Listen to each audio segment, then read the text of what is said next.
chạy chi chặt đây đúng rồi này chặt đúng rồi cái khang chặt bứt nè bạn chặt tê cái chi mà mua máu vì thứ này chặt hẻng đấy đâu với thân cái chi lươn á con thấy từng đòn nào đây từng bảy cái lươn chi lươn bảy cái thang sman bông sman con pan năng mày nổi nhóm chi lươn khang gì năng tiệt nhóm từ tôi coi nhóm buông vì nó ma tay nhóm chặt hẻng mà thầm nó ma hơi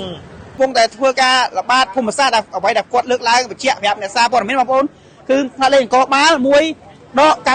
47ម៉ូតូប្រភេទ Max Copy គឺមានការចរចាគ្នាទទួលស្គាល់កំហុសដោយបងអូនស្រី2នាក់នេះគាត់បានធ្វើការបើកបំពេញផ្លូវស្តុបតម្លៃនៃការខូចខាតសងគឺ$100អូមកដល់ខ្ញុំថាខ្ញុំដាក់ឲ្យសំណងបតាឲ្យមិនអមថៃមកនេះខ្ញុំក៏ចិត្តដែរតែមិនក៏កន្លែងនេះក៏កន្លែងអូមិនអីឃើញខ្ញុំមានសាក់មានអីមកចិត្តធ្វើការអីដល់មិនអត់ធ្វើការទេប៉ុន្តែក្មួយថាទៅប្រចាំខ្សែកគេអត់យកខ្ញុំថាយកគេអមគេអត់បើកអមថាតើណាគេអត់មានឥឡូវអត់ស្គាល់ខ្ញុំអើយស្គាល់កន្លែងចាំហ៎ស្គាល់បើសាកដាសូយ៉ាអីមានគាត់ស្គាល់ខ្ញុំទៅសាកដាអមតែមានទេអូនដាក់ខ្ញុំនិយាយសុបួអមខ្ញុំថាខ្ញុំចាំខ្ញុំនិយាយខ្ញុំឲ្យចាំមែនតែអត់ដល់2 3ម៉ោងទេអមនិយាយទេមួយប្រុសមកក្រោយណាមកក្រោយគេឲ្យដឹងគ្រប់រឿងហើយមួយប្រុសមែនមួយប្រុសនោះតែបានជីលឿនទេក៏ជីបានបន្តិចមិនជីលឿនទេចង់ថាតែចោលហើយតែគេឆក់ខ្សែកពីវាយគាត់អូខ្ញុំតែបានឆក់ទេលើកទី1ដល់ក្នុងសាខ្ញុំដាក់ជីលឿនវិញគ្នាទៅជីលឿនមិនទេអូយ៉ាងណាដល់ក្នុងសាច្បាស់ណាបាទថាគាត់ចង់ច្បាស់បើខ្ញុំហ៊ាននិយាយបងគាត់ឃើញយកក្មេងយកទៅសង្កាត់បាទដល់សង្កាត់ដល់ស្រីមិនចេញទៅខណ្ឌដល់ចៃដល់ស្រីមិនចេញទៅក្រុងបាទចាខ្ញុំទទួលខ្ញុំខំលើហើយមិនគាត់ថាចាជីចាក់ដែរđúng rồi này chặt đúng rồi cái khang chặt bứt nè bạn chặt tê cái chi mà mua máu vì thứ này chặt hẻng đấy đâu với thân cái chi lươn á con thấy từng đòn nào đây từng bảy cái lươn chi lươn bảy cái thang sman bông sman con pan năng mày nổi nhóm chi lươn khang gì năng tiệt nhóm từ tôi coi nhóm buông vì nó ma tay nhóm chặt hẻng mà thầm nó ma hơiមកក្រោយណាមកក្រោយគេឲ្យដឹងគ្រប់រឿងហើយបាទមួយប្រុសមែនមួយប្រុសនោះអូនប្រុសទេមកក្រោយដឹងគ្រប់រឿងដឹងគ្រប់រឿងមកដឹងគ្រប់រឿងរឿងថាអត់ដឹងស្រីវាជីម៉ូតូចាក់យកចាក់អូចាក់វាបាញ់ពូចាក់ហើយភ្លើងក្រហមទៅមកទៀតអូបាទករណីនេះគឺនៅស្តុបបំបែកជា4សិតតាមមកដល់ផ្លូវបាទប្រសិទ្ធនុបាទកែនឹងផ្លូវប៉ាស្ទ័របាទផ្លូវ51ស្ថិតនៅសង្កាត់បឹងកេងកងទី1ខណ្ឌបឹងកេងកងរាជធានីភ្នំពេញតែម្ដងព្រះវិជនគឺមានការបកកាយគ្នាតឹងសរសៃកដោយមានការជីបំពេញភ្លើងស្តុបដោយនារី2នាក់ដែលស្រស់ស្អាតបាទបងស្រីនេះបើកម៉ូតូត្រៀមសង់ដែលមានផ្លាកលេខបាទភ្នំពេញ 1MC បាទ6809បានបុកជាមួយម៉ូតូបងប្រុសជាកម្លាំងនគរបាលដែលកំពុងតែធ្វើការល្បាតភូមិសាស្ត្រអ្វីដែលគាត់លើកឡើងបញ្ជាក់ប្រាប់អ្នកសារព័ត៌មានបងប្អូនគឺថាលេងនគរបាលមួយដក97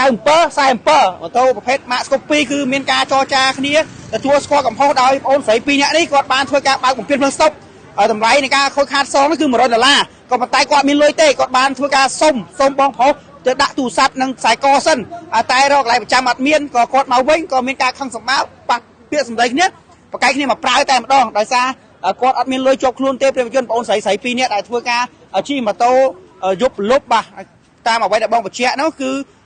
បងប្រុសបញ្ជាក់គឺគាត់ជិះលឿនមែនទែនហើយបំពេញភ្លើងស្តុបទៀតហើយគាត់ក៏បានទទួលស្គាល់កំហុសដែរបាទអញ្ចឹងទុកឲ្យគាត់ដោះស្រាយតែការដោះស្រាយនេះគឺមើលទៅគ្មានលទ្ធផលទេដោយសារខាងម៉ូតូបងប្អូនស្រីនេះគឺអត់មានលុយជាប់ខ្លួនទេគាត់សុំស្អែកតែគាត់អត់ព្រមឥឡូវបងប្រុសគាត់បកគលឲ្យកម្លាំងជំនាញសមត្ថកិច្ចធ្វើការវាស់វែងយកទៅរក្សាទុកដោះស្រាយតាមនីតិតែបងខ្ញុំជីចេញមកពីខាងនោះបងខ្ញុំមកត្រង់ចាហើយគាត់ជីមកពីខាងនោះតែគាត់និយាយថាគាត់ជីមកគាត់ត្រូវកាច់ទៅខាងនោះហើយដួលខ្ញុំដុំនោះបងកែនោះ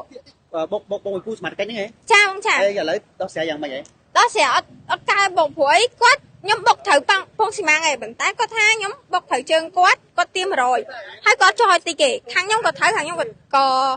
ខាងគាត់ក៏ត្រូវអញ្ចឹងខ្ញុំទទួលគាត់ថាខ្ញុំខុសខ្ញុំក៏ទទួលថាខ្ញុំខុសដែរដល់ហើយតែគាត់នៅអីគាត់ថាយកទៅអត់មាននិយាយទៅខាងទេយកមកទៅនេះហ្មងយកទៅណាគេយកទៅដាក់ខាងមែនទេក្រសួងគាត់សួងហ្មងគាត់ថាយកដាក់ក្រសួងហ្មងស្រាចូលមកយកទៅក្រសួងវិញខ្ញុំអត់ដឹងទេគាត់ថាគាត់ត្រូវយកទៅហ្នឹងគាត់ថាយកដាក់ហ្នឹងដំបូងគាត់មាននិយាយថាចេះថាយកទៅដាក់ហ្នឹងគ្រាន់ទុកហ្នឹងឯងចាំមានលុយគាត់អីឲ្យហ្មងអត់នេះគាត់និយាយមកលក្ខណៈថាដូចយើងយកទៅក្រសួងឯងយើងចាំនិយាយមួយក្រសួងហ្មងគាត់មាននិយាយចឹងឯងដល់ពេលបងគាត់ពីមិញមិនគាត់និយាយចឹងហើយគាត់ក៏និយាយថាម៉ូតូហ្នឹងបើថាមិនម៉េចយកទៅដាក់នៅកន្លែងក្រសួងហ្នឹងហ្មងទៅគាត់គ្រាន់និយាយចឹងហើយខ្ញុំក៏យល់គាត់ថាទៅក្រសួងគាត់ឲ្យដោះស្រាយមកក្រសួងគាត់រហលើកដាក់ផាសស្អាតហើយដាក់ផាសស្អាតផងយកម៉ូតូបាក់ផាសស្អាតទៅក្រសួងហ្មងអត់យកអត់ឲ្យគាត់ឲ្យខាងនេះគេមកវាស់វែងអត់ឲ្យទេឲ្យលើកទៅផាសស្អាតទៅហ្នឹងហើយហើយអត់មានលទ្ធភាពហ្មងសងគាត់ គាត់ទី100ហើយលើខាងខ្ញុំក៏មិនតមានម៉ាញខ្ញុំថាទៅប្រចាំរបស់ប្រចាំអីក៏អត់មានស្មានហ្នឹងអញ្ចឹងក៏ខ្ញុំសុំគាត់តិចទៀតទៅគាត់នៅតែអត់ចាំគាត់ថាអីគាត់បញ្ញាប់ហើយកុំណាអូនឯង2នាក់ហ្នឹងអ្នកជីដប់គ្នាកុំបំពេញចាចាទុំមកពីហ្នឹងព្រោះអូនឯងរំលោភភ្លើងស្តុបណា ពណ៌ក្រហម យ៉ាចាដឹងថាក្មួយរំលោភភ្លើងស្តុបឲ្យក្មួយអ្នកខុសឲ្យមិនតែក្មួយអត់ចរចាឲ្យរងឲ្យចាំឲ្យអ៊ំចាំប្រហែលម៉ោង2ម៉ោង3ម៉ោង4ម៉ោងរហូតដល់ក្មួយតែប្រចាំខ្សែក៏កន្លែងក្មួយទៀត បានមកហើយបាត់កន្លែង ទៅម៉ោងម៉ានេះមានលុយនៅខ្លួនភ្លាមអីមែនកុំហាត់ ដល់តែកន្លែង ចាខ្ញុំបាញ់រឿងកន្លែងមិនក្មួយមិនអ៊ំអត់ចាំមិនតែគាត់ថាឲ្យសំណងរបស់អ៊ំមកដល់ត្រឹមត្រូវខ្ញុំដឹងឲ្យសំណងមកតែមិនអ៊ំត្រូវមកឌីខ្ញុំក៏ចិត្តថា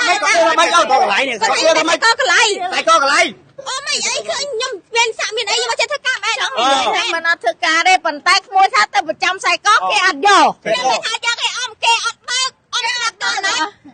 គេអត់មានឥឡូវអ៊ំស្គាល់កន្លែងចាំហ៎ ស្គាល់បាទសាកដាសូយ៉ាអីមាន គាត់ស្គាល់ ខ្ញុំដឹងសាកដាអ៊ំតែមានទេអញ្ចឹងក្មួយនិយាយឲ្យច្បាស់នេះអ៊ំខ្ញុំនិយាយច្បាស់ហើយ100ហើយនឹងជើងពូហ្នឹងជួមហើយនឹងបាច់ជើងបើហើយចេញលិខិតពេទ្យឲ្យដឹងថាវាបែបម៉េចទេប៉ុន្តែម៉ូតូក៏ខូចខាតហើយក្មួយរំលោភភ្លើងស្តុបហើយបុកគាត់ណា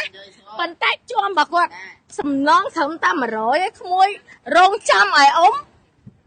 1ម៉ោង2ម៉ោង3ម៉ោងក្មួយអត់មានដំណោះស្រាយឲ្យអ៊ំស្ដាប់ខ្ញុំនិយាយស្រួលអ៊ំខ្ញុំថាខ្ញុំចាំខ្ញុំហ៊ាននិយាយខ្ញុំឲ្យចាំមែនតែអត់ដល់2 3ម៉ោងទេអ៊ំនិយាយទេចឹងហើយបុកតាំងពីម៉ោងប្រហែលឆៃស្អុំនេះខាងនេះបាត់នេះឆៃស្តុបបានណាអ៊ំណា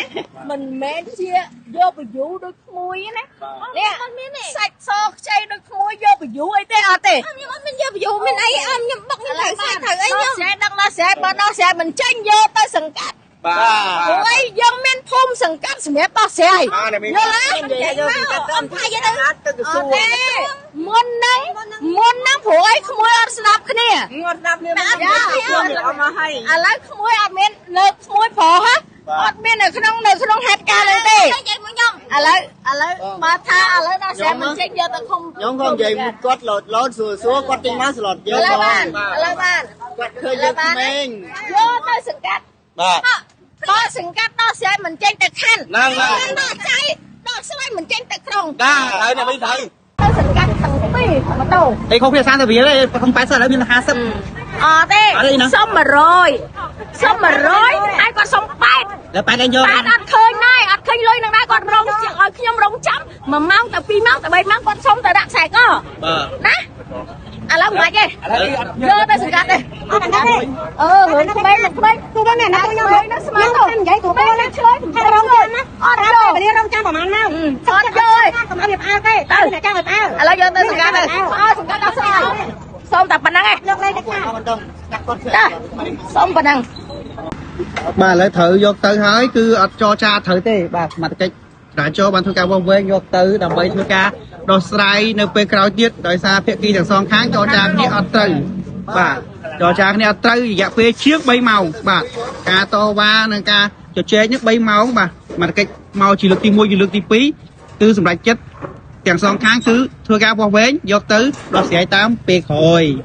បាទខុសតម្លៃគ្នា$30ហើយមានការតវ៉ាគ្នាតឹងសរសៃកដាក់គ្នា